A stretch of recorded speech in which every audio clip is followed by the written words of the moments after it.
Welcome. What about one another irrational equation? Let's break it down step by step. Step 1. Introducing variables. First, we introduce variables for the square roots. Square root of 3x squared minus 2x plus 15 equals a. Square root of 3x squared minus 2x plus 8 equals b. Since they are square roots, a is greater than or equal to 0, and b is greater than or equal to 0. Step 2. Squaring both sides. Next, we square both sides of these equations. 3x squared minus 2x plus 15 equals a squared. 3x squared minus 2x plus 8 equals b squared. Step 3. Forming equations.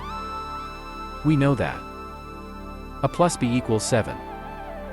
And subtracting the second equation from the first. A squared minus b squared equals 7. Step 4. Factoring and simplifying.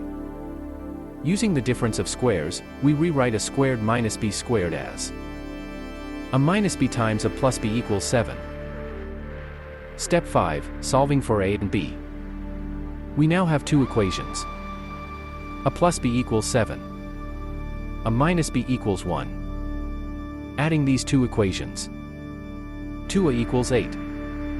A equals 4.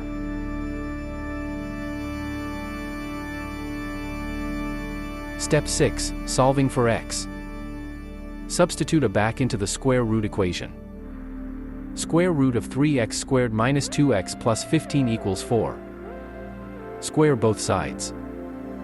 3x squared minus 2x plus 15 equals 16.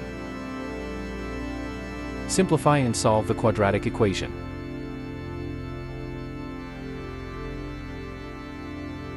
X equals 2 plus or minus 4 divided by 6.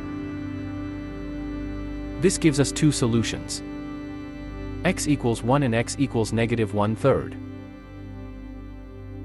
Thanks for watching, and remember, if you enjoyed this video, don't forget to like, share, and subscribe for more math tutorials.